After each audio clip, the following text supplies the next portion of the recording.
What's going on, guys? I'm Lakota from MYR Mediums, and this is my first YouTuber collaboration video.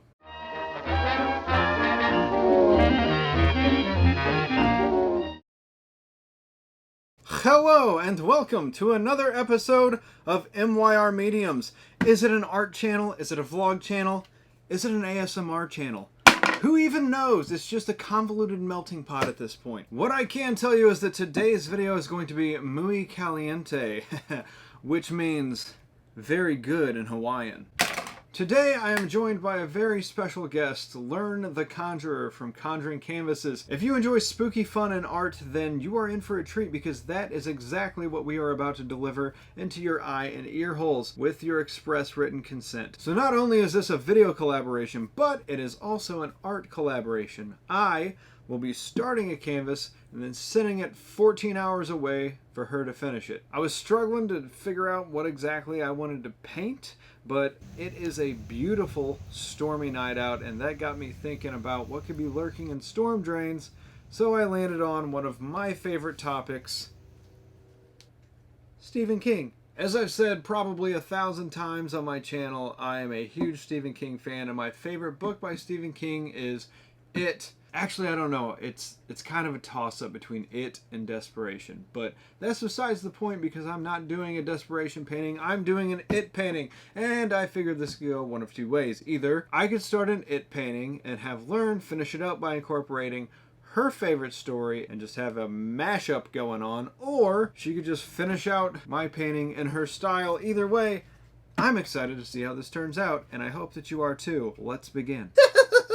First things first, when you're working with acrylic, you start with a wash, which just so happens to be my favorite part of the painting, because it's like meditation almost. I throw paint at the canvas, and then I spray water on it, and then I blow dry it, and then I just repeat that process until I find a background that I'm happy with. And while I'm doing that in the background, I'm going to talk to you about Stephen King while I'm here in my little box in the corner. Quick pro tip. If you are an artist that likes working fast and you have to work with acrylic, I highly recommend keeping a blow dryer on hand, because it helps dry the canvas so much quicker. The first time I ever read Stephen King, I was in 5th grade, and I read Salem's Lot, and it was a chore, because Salem's Lot is a big book and it's pretty darn dry. But I pressed on, and the next book that I read was, I believe, Pet Sematary, and then The Shining. All still in the 5th grade. And then there was this giant gap where I didn't read Stephen King till I was in my 20s. And then I read the book It, and I fell in love. As a matter of fact, it's one of the only books over 1,000 pages long that I've read multiple times. And it's not because I love horror. I'm kind of growing away from horror as I get older, but it's just a beautiful story. I like to tell people that It is less of a horror novel than it is a beautiful coming-of-age story that just so happens to have a demonic clown rampaging through its pages. And It is the book that turned me on to the rest of Stephen King's collection, because ever since then, I've just started collecting all of Stephen King and reading as much of as I can, because the dude's a fantastic author. I am a sucker for a good story. I don't mind a book being over 1,000 pages long as it's a good story that I can get invested in. I think I would rather get invested in a good book with good characters than I would a TV show or a movie. And horror is subjective anyway. I actually really like what Stephen King said about horror in general, is that you can come up with the scariest, grossest monster doing the most terrifying things, but it's how invested you are into the character that makes it horrifying when they're being stalked or picked off. And it's true, you have to have good character development. Which is why I really don't mind Stephen King taking up 20 pages so that you can just get to know one of the parents of the main character in the story, because it really makes you feel like you know that character, and it hurts when they get taken out of the picture. I've always enjoyed a good story, which is probably why I enjoy Lern the Conjurer's content so much, because she can tell a good story. As a matter of fact, I never thought that a story about mermaids could scare me. I was proven wrong. In one of her recent videos, she told an absolutely chilling story about a mermaid off the coast of California, I think. It bothered me for like a day. And I'll probably be looking over my shoulder the entire time that I'm on vacation down in the Gulf this fall. I think one of the first videos that I saw of hers was a Conjuring canvas, which is where she paints and tells a story, which is what the mermaid story was. It was a Conjuring canvases video. So she tells a story while she paints, but also she does bedtime haunts, which are just short, creepy stories for you to listen to before bed, you know, as we do. I think the video that got me invested, the one that made me say, okay, this is a good channel, was the video about the Seminole people and their legend of the Stikini. That's a good one. I highly recommend you checking that one out, just because it's almost like it's a learning experience. You get to learn about other cultures and their creepy stuff. Her channel has never come off as horror for the sake of horror. It's more of a unsolved mysteries and bringing awareness type deal, and I appreciate that. It's good stuff. Lern is also the one who inspired me to do my blindfolded painting a few weeks back. That was a fun video. I need to do another blindfolded painting. I should do a blindfolded painting collab. No, that's a terrible idea. We shouldn't do that. Or maybe it's an absolutely genius idea. So as you've probably put it together, I'm doing the nose and hair of Pennywise. I was so nervous whenever I started this canvas because I haven't hardcore painted with acrylic in a long time. I'm starting to get into it, but I'm still a bit shaky going in. I'm happy with how my portion turned out, but I'm really looking forward to seeing how the second half looks. Alright, I think that's going to do it for my portion of the painting. I'm going to send this on over to Lern. Lern, take it away. Boom! I hit the camera. I'm sorry, Bones. I didn't mean to use you for joke purposes. Hello, everyone, and welcome to my portion of Lakota's video. If you are new here, which chances are you are, my name is Lern the Conjurer, and I am your co-host of all things spooky, creepy, weird, and fun. And today, I am going to be finishing Lakota's painting. Production value. Anyway, I really admire Lakota's art style, so I definitely am excited to open this, see it in person, and get started. I have a lot of ideas. I'm so stoked. Okay, handle scissors carefully, kids, because then this is just going to turn into the wrong kind of video. We want to talk about maybe like being sent away to the insane asylum. This thing is duct taped as much as a patient. Ooh, it's bubble wrapped. And this is actually not where my workings with Lakota stop. On my channel coming up soon, I'm going to be narrating an experience that Lakota had when he was in his teenage years. And when he told me the story, I don't know if you can tell, but I'm not very easily moved. And that story was the scariest thing I've ever heard at 10 o'clock in the morning. Like, the sun is out, the birds are chirping, and I am terrified. So if you think you might like the content on my channel, think about subscribing and maybe you'll hear it. Okay, let's open this painting because I just can't wait any longer. Oh my god. Okay, here it is. It's amazing how many steps go into acrylic. On my channel, whenever I do Conjuring canvases, which is where I tell a spooky story and I paint at the same time, I typically don't get into all this detail that Lakota has done here, which I so admire of him, and I hope to do his painting justice because I got a lot of inspiration from this. Look at it. Look at it. You beautiful bastard.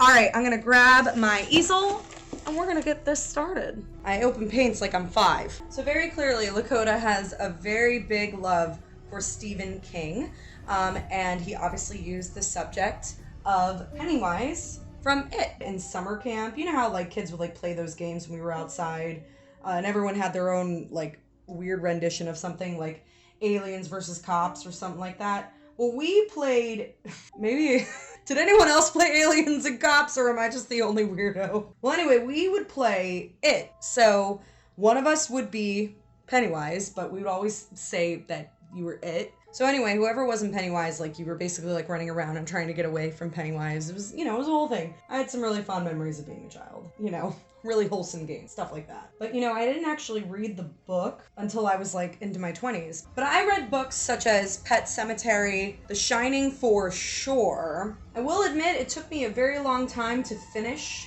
such books because I, from a time that I was very young, I had issues where I couldn't read as well as the rest of the kids could. Okay, so now you can actually see him looking at you. I most enjoy The Shining, which I don't really know if that makes me basic, but I mean, this is an art channel, so, judge along. But I have always had a really great love for it. I love the idea that it's in the snowy mountains, and I love that you can see just like all of the different things that make this hotel haunting. Like, I mean, it's such a good ghost story, and it talks mostly about what it would be like if, we were stuck in a spot where the house or wherever we were literally possessed you. Like, dude. So the story about the Stanley Hotel, which is where The Shining takes place, Stephen King himself ended up going there as a guest during a time where he, I guess, was having a really rough patch within his writing.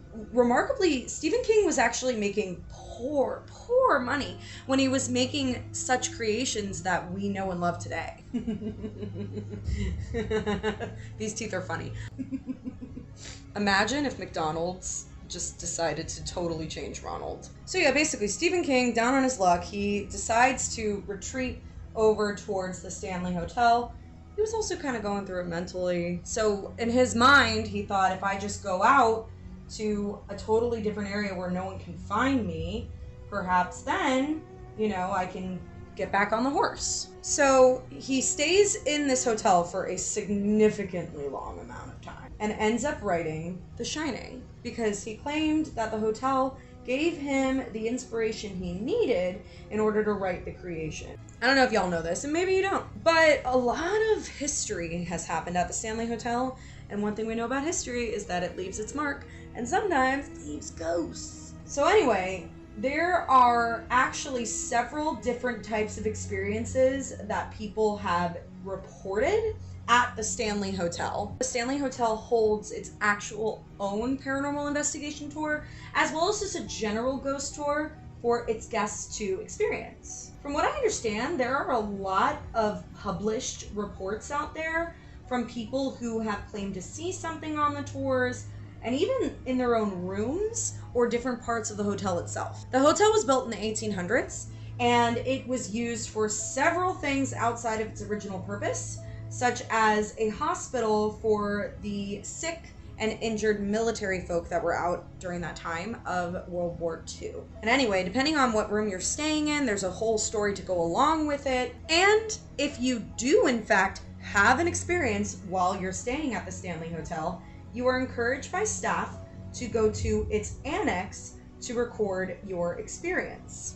Annex, you say? Tell me more, I imagine you're saying, dear viewer. Well, you see, the Stanley Hotel has an annex in its basement level, and essentially it is an area for guests to not only officially record their experiences that they had at the hotel if they were allegedly paranormal, but it's also literally a library of experiences that you as a guest can go in and read. And apparently it is quite a collection. I mean, to be brutally honest with you, obviously I want to go to the Stanley Hotel, but I think I would spend a whole day just in the archives alone. Like, wouldn't you be curious? Especially if you're staying in a certain room, you could actually look up that room, open up the drawer, and read everything that's apparently happened there. I would want to do it. Maybe I wouldn't want to do it. Maybe I do. Just, I don't know. Like, a part of me wants to be sort of surprised, but another part of me might want to, be prepared. I have some time to find out exactly how I want to take this, because I will be traveling to the Stanley Hotel